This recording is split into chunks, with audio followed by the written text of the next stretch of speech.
For educational purpose only.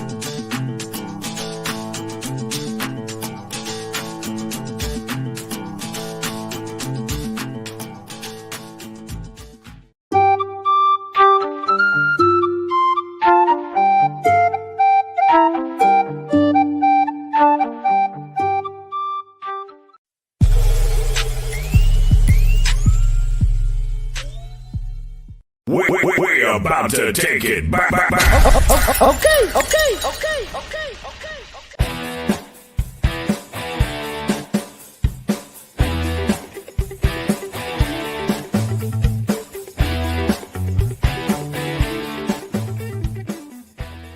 Yes, guys, welcome back. Welcome back to another episode on the Talkin Loud podcast, where we discuss everything dank, sticky, icky, gassy, and all of that good stuff. And today, I got a very special guest in the house with us today because we're going to dig into a lot of different stuff. And I don't mean dig metaphorically, we're going to actually dig into it. A lot of different grow related topics from biology, living soil to biochar. We're going to try to unpack all those things today as we welcome to the show Sebastian from Bio365. Sebastian, how's it going, brother?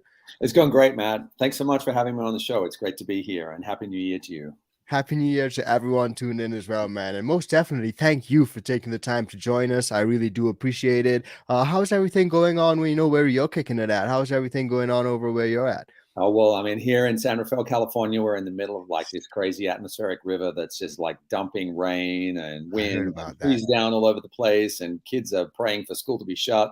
You know, it's kind of a usual California winter. At least we're getting some rain. We need it. Yeah, I've actually heard about that recently because I recently interviewed Soul Spirit Farms, Judy and Walter, and they're actually out in Cali as well. And they mentioned that where they're at, they were very happy, grateful for the rain. But in other places of Cali, that rain was causing some serious floods and damage and all sorts of stuff. So did you have any issues with the floods or anything like that? I didn't, but I know a couple of growers in downtown San Francisco who were flooded out. The guys at Sense Grow, and they had some pretty major flooding. They're in a 100-year-old building, and they had a couple of feet of water in their grow rooms, but everything was doing fine. I spoke to them about it yesterday, and it was pretty historic. I think San Francisco had the most rain in 24 hours, or the second highest recording of rain in its history. Wow. So that was pretty significant. But these atmospheric rivers can do that. Like last year, before Christmas, we had 22 inches of rain in 48 hours. I live just near Mount Tam, so that was the total amount of rainfall in 48 hours that we would normally get in a rainfall season. So that's like a 3-month period. It was pretty crazy. Like our street flooded. This year, not so much. Just a lot of high wind and good horizontal rain. Wow, that is wild though. That's a lot of rain. And something that I think a lot of people sort of overlook is that, they think, okay, their growers out in Cali, they're probably all up in the hills, up in the bushes, and, not knowing that there actually are some cultivators out in central areas as well, right? Oh, yeah. Yeah, like a lot of the suburban and central areas have, pretty considerable indoor grows. Like Sacramento has a lot. Yeah. San Francisco, maybe not so much anymore, but it did, back in the day in 2010 and around that time, there were a lot more like warehouse grows in San Francisco. It's a little less now because, legalization and permitting has made it a little more challenging for some of those people. But Sense Grown, I think they have a great operation there. They've been doing it for a while. They have, a kind of grandfathered in situation. So for them, it's good. But yeah, I mean, definitely, there's a lot of people still growing weed in San Francisco and city areas. Yeah. Oakland, of course. What am I talking? I couldn't forget Oakland. I mean, shit, that's like where it all began. Yeah. Big up to Oakland, man. 100%. But I think we're going to get into a lot of great stuff today, guys. So definitely smash the like button if you're tuned in right now, because a lot of you love living soil and you guys are always trying to figure out, the best ways to build that biology in the soil. And not only do that, but level up your setup just so you can get the best final product, the final quality, improve your yields, and just so that you can get the best product and quality medicine possible. So before we actually, dig into all of that, man, Sebastian, just tell us a little bit about yourself. How did you get into the industry? What sort of pulled you this direction instead of maybe going other directions? Just tell us a little bit about yourself, dude. Thank you, man. Great questions. So like a lot of people, I started growing plants when I was young, like 11, 12, 13. I was really into insectivorous plants. I had a little greenhouse.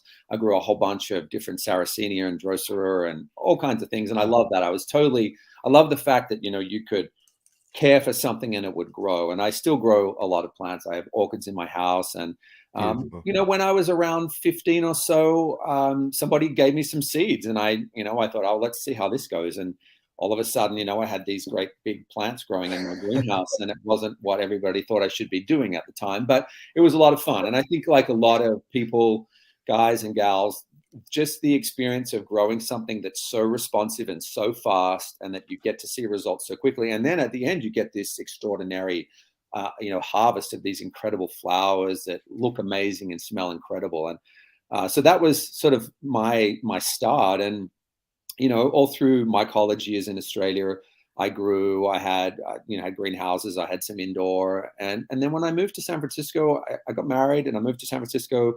I didn't really do anything in San Francisco for probably about 4 or 5 years. And I just then started to grow on my balcony.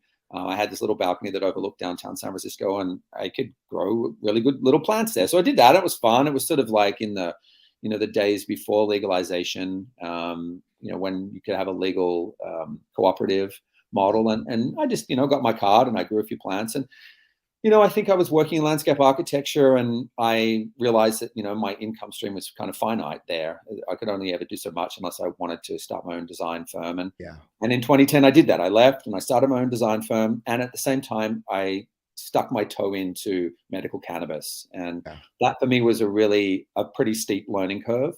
And it kind of grew out of that. And then as legalization approached, I was not so sure that I really wanted to do the whole permitting process, particularly where I was at the time. I had a facility in Cotati in Sonoma County, and Sonoma was challenging around the way they were doing permitting.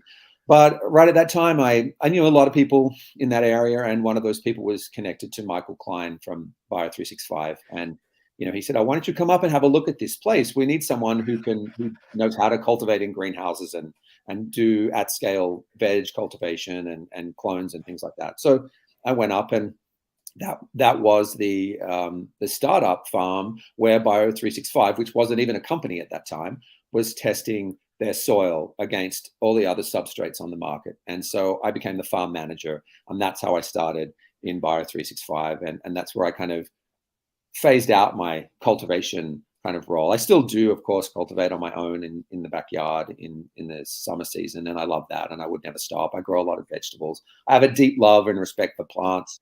I have a deep love and respect for plant medicine of all types, not just the one we're so very familiar with.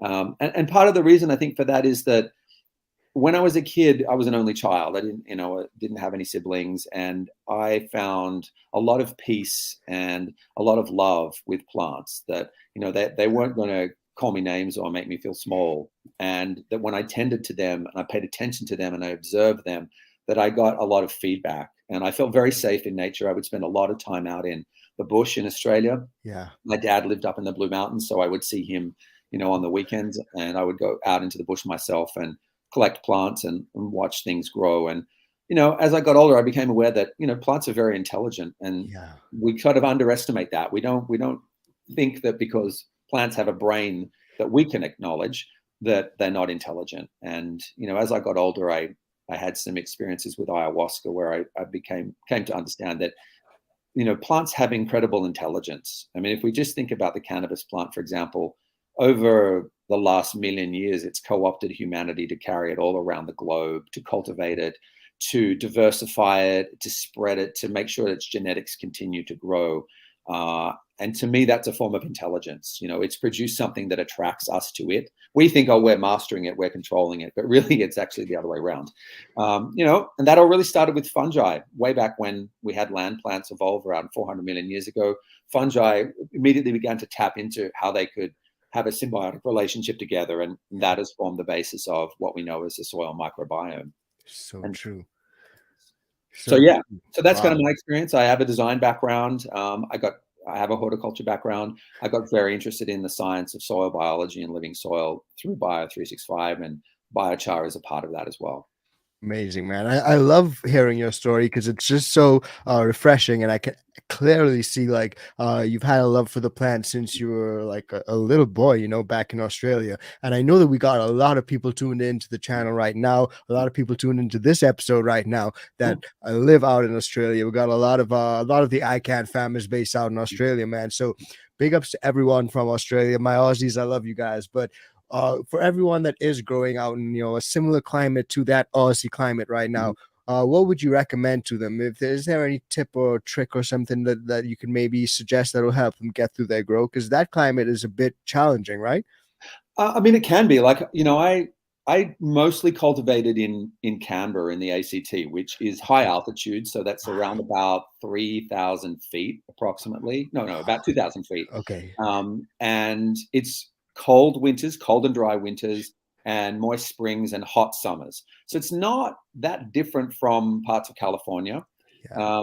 And I found there, like I had the original grow bag, which was like a burlap sack filled with soil, and Thrive fertilizer and things like that. It was long before I really understood anything about living soil. But what I think about now when I think back about cultivating there was I did a lot less. I did a lot less irrigation. I did a lot less fertilization. And yet I still got incredible flowers. Like I never had bug problems in Canberra. I never had PM. I never had any of those things. And a lot of that was because I just wasn't overdoing it with the plant. And I think the biggest challenge for most people who are cultivating, especially newer cultivators, is people tend to over irrigate. They think, oh, the plant needs more. If I give it more, I'll get more. But it's actually the opposite. And if you really look back at the origins of the cannabis plant, except for the equatorial plants, most cannabis is really a dry landscape plant that invades loose soil. It's a weed essentially. Yeah. And it's not really in need of a huge amount of nutrient or a huge amount of water. It's very good at converting resources in the soil to feed itself. So some of the tips I would give is like less is more, like literally. And make yourself aware of what you're doing. Like observe the plant, read, look online and find out what a healthy plant actually looks like. Because a lot of people don't really know what a healthy plant looks like. They don't understand that when the plant's doing that, that means it's really happy. And often people think, well, if I give it more water, it's going to be happier. Often it's the other way around, like less is more. What becomes challenging with that is when we have these like kind of force-driven fertilization regimes where it's like we're going to force feed the plant as much as we can because we want to blow out the flowers. That's great. I think it's important for production to get yield. But if you're just growing at home, when you grow with living soil or with organisms, you get a very different flower. And it may not be as big and fat and as sparkly as what you get when you force feed the plant, but it often tastes better and it lasts longer and it has more flavor and more smell. And, for at-home production, all organic, living soil if you can get it, making your own soil if you have space, doing some kind of if you can do some K&F, or I mean, it's a little bit hard in the city, but if you got a backyard, you can do K&F. A lot of that's time consuming. If you can get bugs in a jug, yeah, okay. But I would start with a good living soil. I love that, man. I love that. That's fantastic and great advice. So, guys, less is more 99.999% of the time. And I've found that to be, very, very accurate as well. So, big ups to everyone who's tuned in from Australia, man. We've got an Australian born and bred with us, and we're going to crack into some more awesome stuff, man. And I heard you mentioned, Sebastian, that you did a bit of landscape architecture, back in the day. Did that actually help you at all when it came to actually growing, dealing with the medicinal plants? Did that background give you a little bit of an added advantage in any way whatsoever? Yes and no. I mean, I think that I really went to landscape architecture because I loved plants. I was really interested in botany. My interest in insectivorous plants and cultivation led me into botany. I didn't really have the math that I needed at the time for the science part of that. So I went into growing plants and observing plants. And when I went into landscape architecture, a lot of what I did there was really about plant combinations and plant design and utilizing the right plants in the right place. So I certainly learned that, there were a lot of plants that didn't need a lot of water to look good. And you can think about, say, California natives or native plants in any environment. They're really dependent on the water that they get from the sky. And, in Australia and California, they're highly adapted plants. So is cannabis, interestingly enough. That sort of, I learned a lot about that. Then I learned about plant production and cultivars and cultivation in greenhouses. And I think what I was really attracted to in all of that was the energy of plants. the kind of resonant energy that plants have. When you go into a greenhouse, whether it's, a commercial production greenhouse or a horticulture greenhouse, plants have a certain vibration to them. They vibrate at a certain level of energy. And that always made me feel good. It made me feel safe.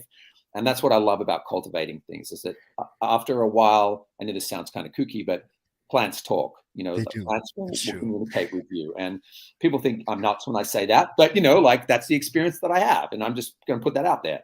Yeah, I got you, man. And that is actually pretty true. And a lot of people overlook that. Like plants and trees and stuff, they're super, super sensitive. They're actually living organisms and they do communicate in different ways. So you mentioned earlier, like, building the fungi, you got really interested in the fungi and the soil biology. And a really interesting thing is that a lot of these plants use that fungi network to actually communicate with other plants nearby, like out in the rainforest and stuff. So can you just touch on how important, fungi and soil biology is? Yeah, it's a really complex and complicated subject. So I'll try to just break it down and make it very simple. So as I said earlier, land plants have been around about 400 million years. So in that time, because they're stationary, they can't move around, they can't go collect things other than light. That's the only thing they can collect freely.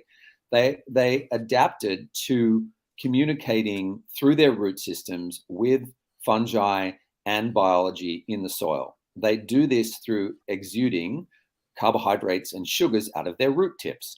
Now, those sugars are coded with biochemical messages.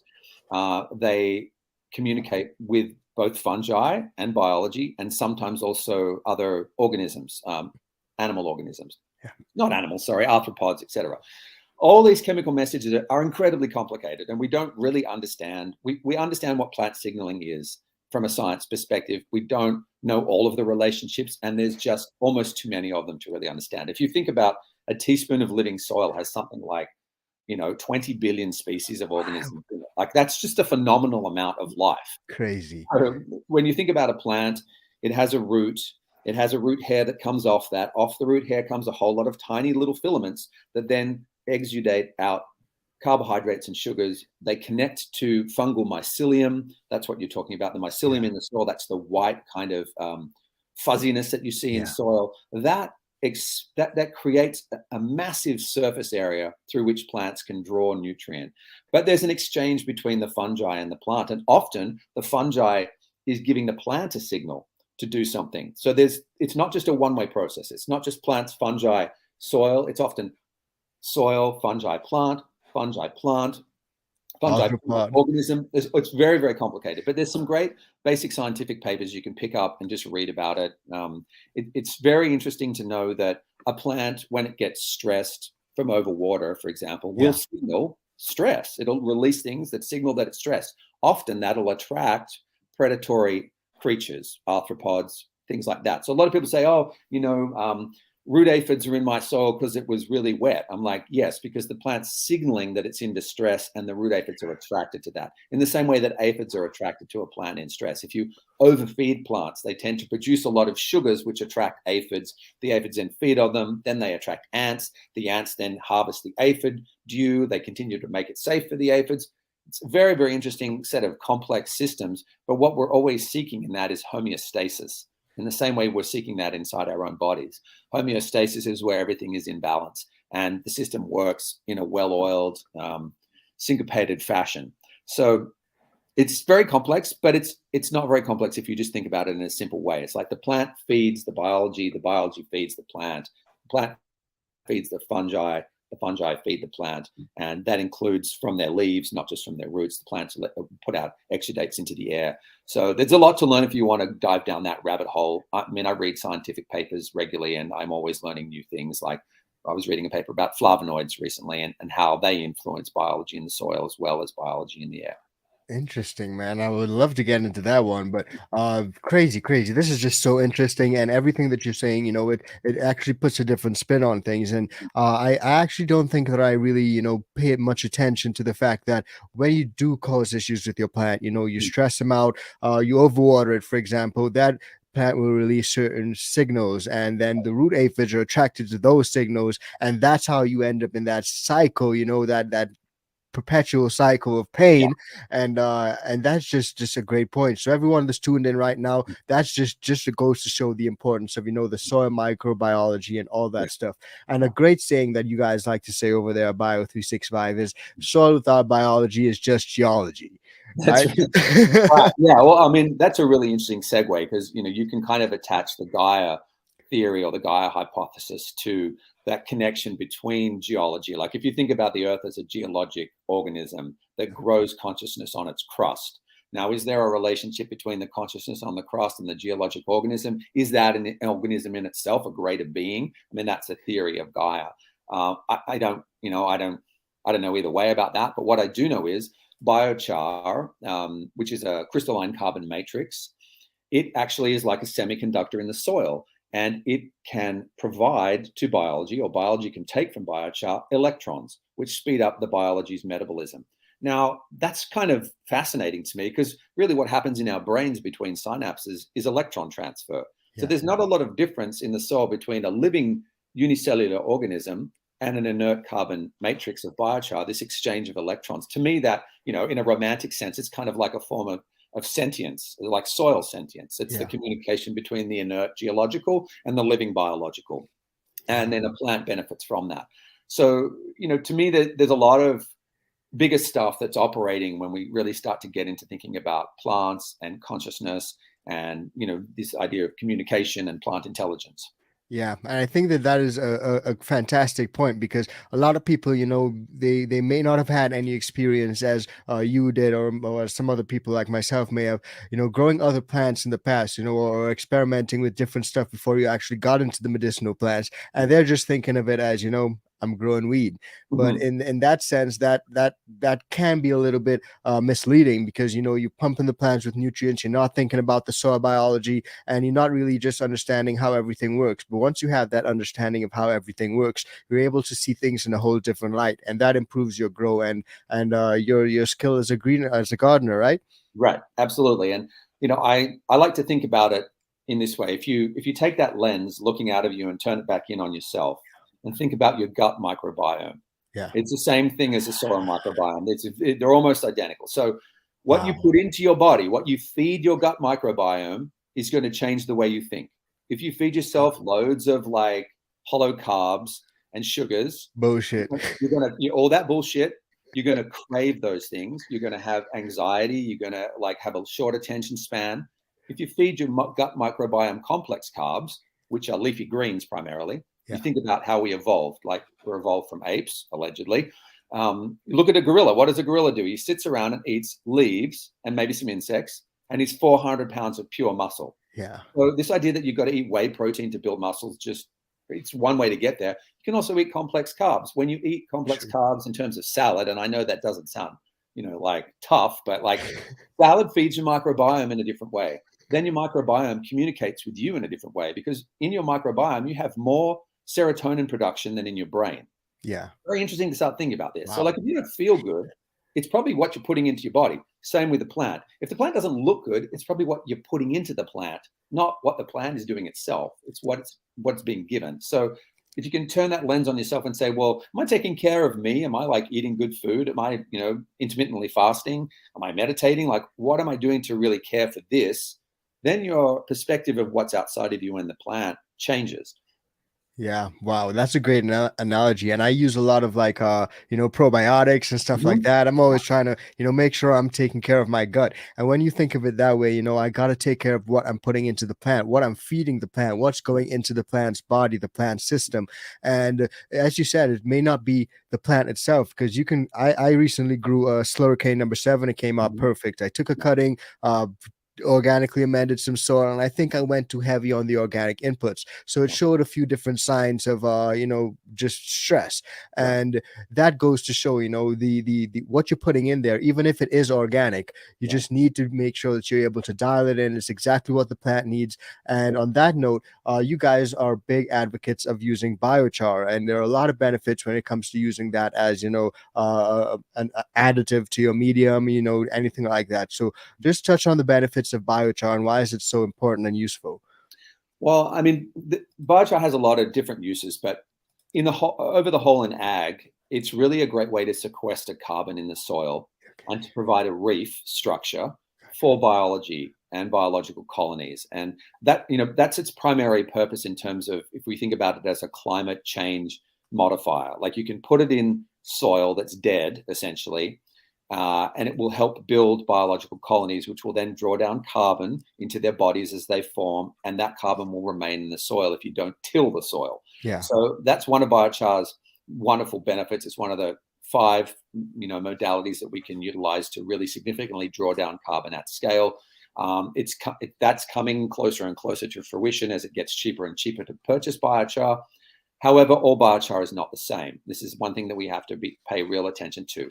So the type of biochar I spoke about before, this crystalline carbon matrix, is high temperature, low ash biochar. That means over 400 degrees Fahrenheit in its production. Biochar is essentially carbon. We could put us in a biochar oven. You could put anything that's got a high level of like lignin or any carbonaceous material into a biochar oven. What is a biochar oven? Well, it's like your oven in the kitchen, except it doesn't have any oxygen. So it's what we call a pyrolytic oven. So it bakes things in the absence of oxygen, kind of like what charcoal is. Charcoal is a form of biochar. It's just a low temperature form. So when you bake carbon at a high temperature, you get a very fine, deeply constructed, complex crystalline carbon structure, like a graphene or buckyballs. That's what biochar is very similar to. So when you look at that under a microscope, what you see is this highly convoluted mitochondrial structure. And what that does is it holds water, like a sponge. It'll hold and release water. It'll hold nutrient through weak cation bonds, bonds that are weak enough for plants to break and pull nutrient off. So it's both a sponge for water, but also a sponge for nutrient. It'll also, as I said, it's negatively charged, so it has electrons that biology can pull off. Now, when you put that into a dead soil, you provide a way for that soil to hold more water, to hold more nutrient, and to build biological and fungal colonies.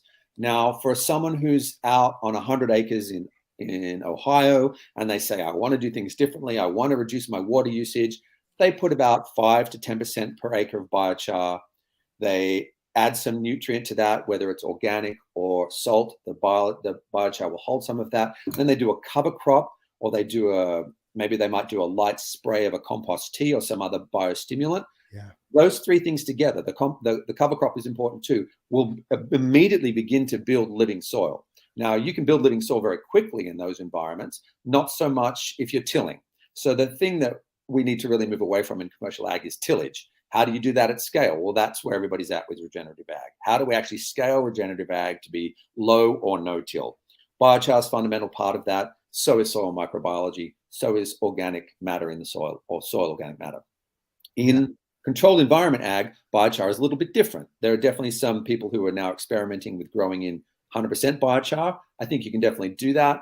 I'm not experimented with it, so I can't really speak to what the results might be, but you don't need to grow in 100% biochar. You really only need 2 or 2.5 to like 5% biochar on a substrate. That's about what we have in Bio365 soils, though in BioBloom and BioAll, it's around about 8%. Now, what that does is, as I said, it provides this reef for microbiology, and it provides water holding capacity. So it extends the capacity of your substrate, which means your drybacks can be a little bit longer. Okay. And you've provided this kind of like condo structure or a reef structure for the biology to exist. So the biology is not getting washed out of the soil. It's not dying. It's got a place to reside. And during those drybacks, that biology is going to feed your plant.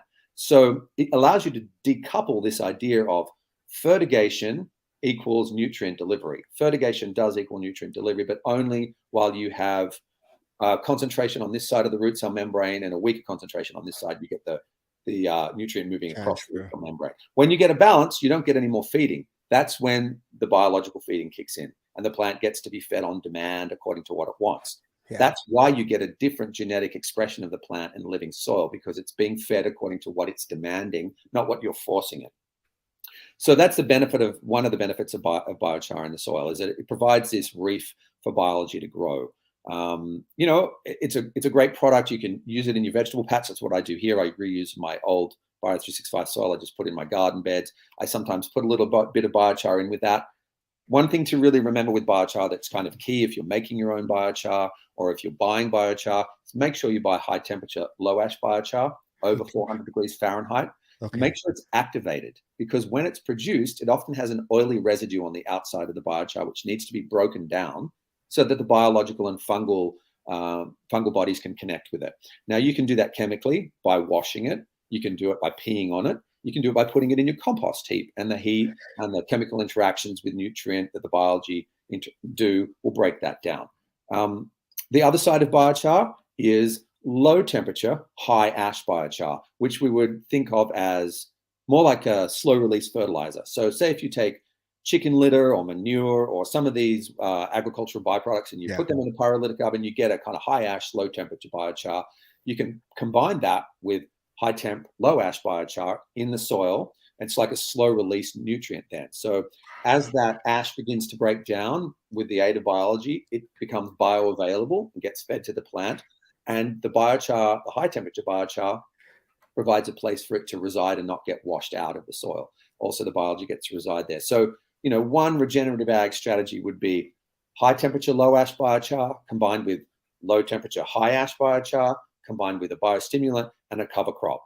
And if you did that onto a pretty dead soil, within a year, you'd be having significant biological activity in the soil, significant nutrient savings, significant water savings. And that's the point of biochar in ag, is it's a way to be more efficient with nutrient and water. Now, David Shearer, who's part of Bio365, is one of the founding members of Full Circle Biochar. He has some amazing stats around what it would mean if everybody utilized biochar in commercial ag and we saved, say, 15% water in commercial ag. If you think about California, ag uses about 80% of the water in California.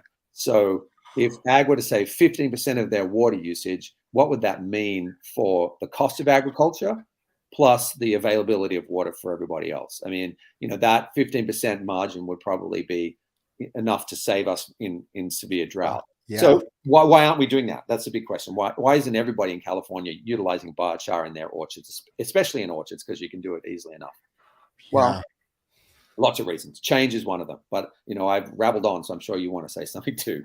No, man. Yeah, I'm loving this. This is crazy. And it's honestly just so eye-opening, because that's what this channel is all about, bringing different things to the growers so that they can, just have a better understanding of how things work, how they work together, and how you can change and impact change for the better. So I'm just super, super happy to hear that, and if you wanted to expand more, by all means. But guys, we're learning so much on this episode. And honestly, you guys got to smash the like button for that. Smash the like button because Sebastian is definitely dropping some bombs.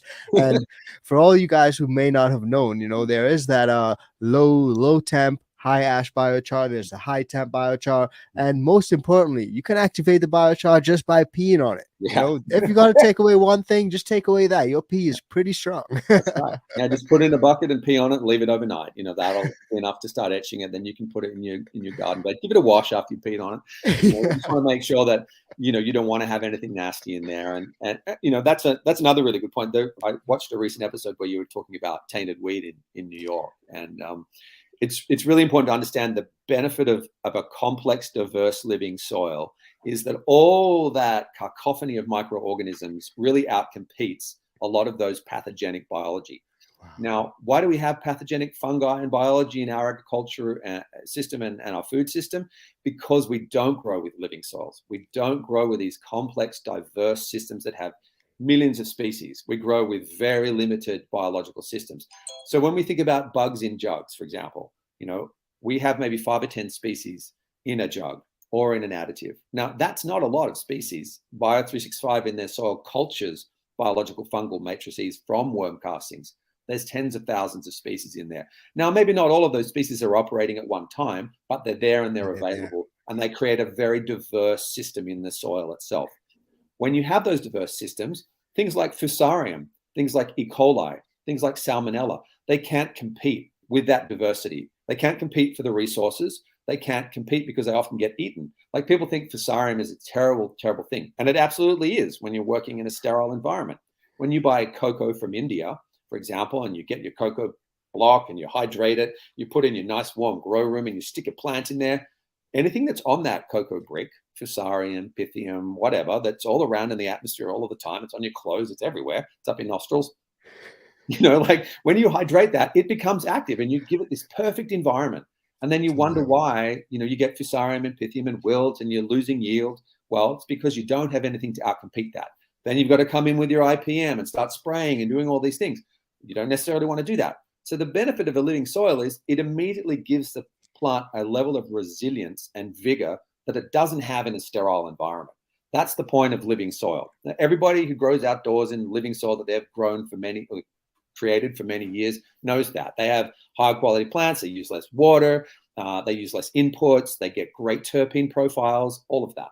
Yeah. I'm a huge fan of organics. I absolutely love living soil, man. And guys, definitely check out Bio365. Their whole line of soils. They got some awesome soils. And we would have gone through it on a recent episode, actually. So definitely check those out. But what I'm getting is that, living soil setup can really be taken to the next level. When you implement biochar, you add biochar to the mix. As you mentioned, it's that reefer biology to really grow. So in that sense, it's something that everyone should be using, right? Right. Yeah, absolutely. And the thing about that is, if you're going to buy a living soil that's already made, buy a good one with some nutrient and a good amount of activity in it, and then keep it and culture it. Think about it as a living system. Don't use it once and toss it away. And if you over fertilize it, let it sit for a little bit. The biology will consume that nutrient and make it bioavailable, which then is not soluble to the plant. Then it's only provided by the biology. So a lot of this is really beginning to think differently about the system that you're growing in. If you want to grow indoors in a little tent in your house, you can do that with living soil, but think about cultivating it as like a microcosm. Think about it as like a mini earth ship.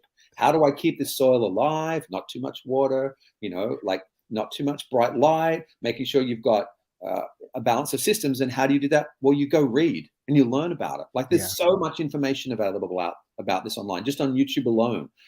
Just go read stuff. I mean, to me, that's what I spend my spare time doing. I read and I think and I observe what I've done in the past and how it's worked and how it hasn't worked. I think as we move forward, over the next few years, you're going to see a lot more organic style. We don't really have a certification for organics in cannabis yet, but you're going to see more organic products, more K&F style living soil, soil food web products coming online. And a lot of the people who've been working for years in living soil, in regenerative ag, are going to start making products where they're taking, say, you might do a plant ferment, and then they're freeze drying that and providing it in a bag. It'll be interesting to see how those things begin to behave for people who are living in cities and wanting to grow in their small environment where they can't do a lot of that stuff themselves. Yeah. This is the first time I've ever heard of something like that. That is crazy awesome. And that's definitely something I would fuck with, man. Oh my God. Sure. I mean, to me, it's like the knowledge is freely available and we should all share that, because it's about growing better quality products, whether that's medicine or food. It doesn't really matter. We want to have better quality of everything. We want to have higher nutritional density in our foods. We want to eat more live foods. Like if you can grow your own microgreens and eat them directly off the soil, that right there is a fantastic amount of phytonutrient that you can put into your body that's healthier for you than most of the food you can buy in the store. So like little things like that you can really do, and that'll really change your relationship with plants, because you'll be able to see things growing and understand why, and understand what happens when you water too much or water too little. Yeah, great point, man. And I love the just the fact that you mentioned earlier, when you have that living soil, it can really battle off a lot of those stuff like, the bacteria, the E. coli, the salmonella, all that sort of thing. And what you mentioned is so true, because a lot of people who I've interviewed, at least, that grow in the commercial space, they're really sticklers for just the cleanliness and just growing in DWC, because they prefer that setup. No beneficial bacteria whatsoever. I don't want any part of it. I just want to put in my bottle nutrients, change out my res, and I'm good. And what I found that is really interesting is that living soils actually battle a lot of those bacteria. So when I interviewed some of the California-based growers, they actually use living soils, and they are big in sustainability and regenerative agriculture and farming methods. And regenerative ag is something that you mentioned a couple of times. So for those who are tuned in right now but may not exactly know what it is, can you just break it down like in a nutshell? Oh, that's a great question. And that's actually, I was on a regenerative ag panel recently, and that's something we talked a little bit about. How do we define what regenerative ag is? Um, Regenerative agriculture, in my mind, Yeah. is anything that moves away from tilling the soil and utilizing soil organic matter to increase biological diversity in the soil and increase nutrient density and yield production in plants, and makes water and nutrient usage more efficient. So it's kind of, in a way, the antithesis of how we farm at commercial scale now. But we need to find a balance between the two, because obviously it's very hard to do regenerative agriculture at scale. We can't just say to people who are growing corn in Iowa, well, now you need to throw away your tilling and do something differently and go back to, like having a horse and a plow and, Yeah. and stuff like that. It's just not going to work. So we just need to find ways that where we can make utilizing biochar and soil biology to make our water and nutrient use more efficient. That's the beginning of it. So it's moving back towards really stewarding the land and having an understanding of what that actually means. Like, most of us are really divorced from the production of our food. So growing some of your own food, even on the windowsill in your apartment, like that is a regenerative ag practice, because it's bringing you back to being in awareness of what it is to coexist with your environment and to not just be taking, but to Yeah. also be giving back in that understanding of how it grows. So, there isn't really a hardcore definition of regenerative ag, because it's so diverse. It covers a lot of things. Yeah. Um, you know, Decreasing the use of pesticides and herbicides, utilizing non-GMO species, utilizing heritage breeds, whether that's plants, animals, whatever, having diverse cropping, so more than one species of plant, more than one species of plant and animal. So Yeah. a regenerative ag practice in cattle would be cattle and chickens. The chickens go around behind the cattle, they fertilize the grass, they also eat a lot of the larvae and bugs that infect the cattle. So that's a great kind of what would call sustainable loop. Now Yeah. that can become a regenerative loop, in that you're building soil health, so that after a period of time, then you utilize that field, but maybe you don't plow the field. Maybe you do a limited amount of plowing where you plow a row to plant your crop.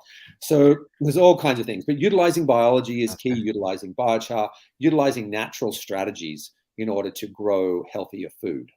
I love that, man. That is amazing. And a lot of people who may not know, the regen, as you mentioned, can be done in a lot of different ways. So you can always do your part on a small scale, and you're still, adding to the overall goal. So I think that that's super important. And what is interesting is that there's Soul Spirit Farms. They actually rotate their fields and crops and stuff. Yeah. So like they'll have chickens come in for a few days, and then they'll move the chickens out, and then they'll bring in cattle and stuff, and then they move the cattle out, and they just sort of keep it going like that. So just sort of back to your point, Yeah, cycling nutrients through the system, giving the soil a rest, allowing for phases, allowing for seasonality. I mean, all of that is really important. The more, as humans have lived more and more in cities, they lose touch with the natural seasons and the natural cycles of nature. Like, just getting back to understanding that, and part of it, in a way, is understanding that maybe in future we need to live with a little bit less than Yeah. what we have now, and not always be so needy of everything. Like, a lot of people get caught like on the scrolling the feed and doing all that kind of stuff. Like, I often think, well, what am I looking for out there that I don't have in here? Yeah. When we can bring it back to that, and bring it back to having an understanding of the simplicity of nature. Like, you look at nature, it's an abundant system. For When sure. humans get the fuck out of the way, it's incredibly abundant. Like, nature doesn't waste anything. Nature uses everything. If we could just pay attention to that and deal with the scarcity that's inside of us, we'd have a totally different relationship with the planet. Yeah, man. I love that, man. You're so passionate, and I can feel that passion, and I feel Thank like you. I share that passion, and we can talk for hours, dude. But Yeah. one thing I also sort of get from, a lot of the regenerative ag methods, a lot of the living soil methods and stuff, is that you sort of want to stay away from tilling. You want to stay away from disrupting that soil life. And a lot of people, when they're reusing soil, some of them may really just mix it all up and stuff like that. But no-till is becoming very important, and something that a lot more growers are talking about. So can you just touch on the importance of no-till, and why is the tilling of the soil such a negative or frowned upon thing?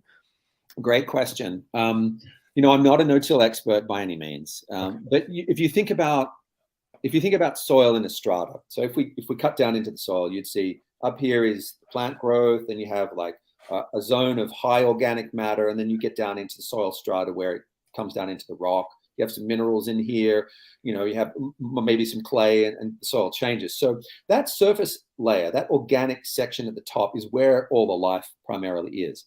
Now, if you think about, I don't know if most people probably been out in a forest at some time, and maybe they've lifted over a log and they see like a white mat of fungal hyphae. So that's a living system.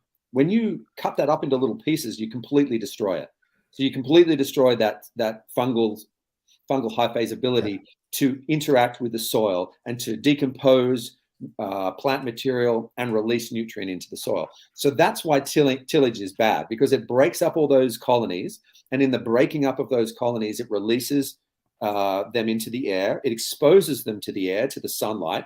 Biology in soil doesn't really want to be exposed to sunlight. When it's exposed to sunlight, it dies. When it dies, carbon is released into the atmosphere. That's the problem with tillage, is that it basically breaks up all the homeostasis in the soil and exposes it to light, and then exposes it to wind and heat and all of those things, which it doesn't need. It wants to be kind of cool. You think about soil temperature is usually 20 degrees below surface air temperature, at least. So the biology that's in there doesn't really want to be at 110 degrees, in the blazing sun, or at minus 30 degrees in the freezing snow. So that's partly why tillage is problematic, is because it destroys all those relationships, and those relationships take time. Like we all know, relationships take time, right? Yeah. So you've got to build them, and when you till, you break them all down. Now, tillage happens because we're trying to incorporate nutrient generally, or manure or something similar to that. So when you put organic matter on the surface of the soil, the tillage that happens through the biology, but it happens more slowly over time. And that's the thing. We're in this, like, we've got to do it now, we've got to race for it. That's what's happened over the last 100 years with the Green Revolution, is lots of salt-based fertilizer, tillage to get it into the soil, water to get it available to the plants. And that has kind of ignored the history of how plants evolve to grow. I don't know if there's an answer to how we can do things differently. I mean, I'm sure there is, but it's making that change, and it's making the change up here and in here that has to happen. Yeah. Again, that passion comes ringing straight out, man. I love it. And guys, that's literally it in a nutshell when it comes to, just that no-till, just not disturbing the biology that's already established in the soil. And that's something that I sort of myself, I was guilty of doing for a while. When I first started off, I would literally reuse the soil, but I would dig into it, I'll mix it all up, and actually get out a small fork, one of those small garden forks, and I would get it up and mix it in there. And then as I started to get a little bit more wise and understanding about soil biology and microbiology, and you're actually trying to build that biology, not destroy it, you sort of realize, like, I could do things a little bit differently. So on that note, for everyone who's getting into living soil and wants to get off of the bottle, who's tuned in right now, if they were a little bit hesitant to get into living soil, but they want to make the jump, what would you say to them? Just give it a try. Like, buy a good base soil. Like, find someone, if you can find it locally in your area, definitely you can buy it from Bio365. We're moving into retail mostly in the Northeast, but buy a good base living soil. If you can get something, use that. Then when you come to transplant, or you're done with your cultivation, just cut your plant out and put a clone in the same space. Now, if you want to add some enzymes and some other things to help break down that root mass, you can, but the living soil that's in there should do that automatically and just repurpose that nutrient to the plant that you're planting in. You may need to do some additional nutrient, organic nutrient, as a top dress. You might find that what you do in your small space is you have several containers, big containers, that you use to grow, and you cycle them through. So I you got grow in you. one, then you grow in the next one, and you leave the one that you just grew in for, that cycle, that 3 months. Yeah. And you keep it moist, but not over wet, and you allow it to do its thing, and the biology will keep growing. Put a little cover crop on it, or something like that. Like, just basically think about what might happen outside on a smaller scale inside. Now, people say you can't do that in a 5-gallon container. That's probably true. You might need 15 gallons maybe. But just play around with it and read a lot. Like, go research and read a lot and find out. I mean, I know people who've used Bio365 soil multiple times over in the one container without doing anything other than cutting the plant out. I've done that a few times myself. I think there's lots of things. It's just about practice. I think the big thing to think about when it comes to no-till or using living soil is there is some shift from growing in rock wool or growing in sterile cocoa and force feeding. There's a shift in the visual of the production to what you would expect out of no-till. You're obviously not going to get the same yield when you go from rock wool to no-till. It's going to take time to build your awareness of how to grow in that no-till space, build your awareness of how to grow with living soil, build your awareness of having to shift from or decouple from fertigation and delivering nutrients to just irrigating when the plant actually needs the water and relying on the biology to deliver the nutrient. So there's a shift that has to take place in the mind. So read as much as you can to understand that. But understand that what you will get at the end with living soil or no-till is a much more flavorful, tastier, probably higher in terpene and cannabinoid expression flower. And I think that's, for most people who want to grow their own, that's what's important. They want to have the yield, but they also want to have the flavor and they want to have the potency. Yeah, the taste is actually super important for me. I could say that for myself. And I actually did a poll, like, I think it was yesterday, and I think like 1,500 people voted, and most of them said like the flavor, the taste, that sort of thing is more important to them than like the THC percentage or yield or anything else. So fantastic episode, guys. I think we touched on a lot of great stuff today with Sebastian. He's dropped a lot of bombs, And before we actually close off and wrap things up, for everyone who wants to get in touch with you, maybe find out what more you guys have got going on in Bio365, or just reach out, where can they do that? So we have a website. They can reach out there. There's a 1-800 number. You can follow me on Instagram, Bio365_Sebastian. You can shoot me a DM there. If you just go in and do Bio365, we have an Instagram. There's plenty of Bio365 reps that are Bio365_V, Tim, Donnie, whoever it is. There's a bunch of different people. So Instagram, website, that's probably the easiest way. You'll find someone, and if you go through the phone tree on the website, you'll get the person in your region. Awesome. That's amazing, man. And you guys deliver internationally? You guys ship out internationally, or you guys only at certain US, locations? continental US. US, okay. Partly because just the cost of shipping is prohibitive to ship soil. I mean, even sometimes across the US or from one facility to the middle of the country it's prohibitively expensive. So we don't ship out of state. Plus, there are also often international regulations around living soils. Like Canada, for example, is an agricultural country. You can't ship anything that's live, active culture there. Certainly not in agriculture anyway.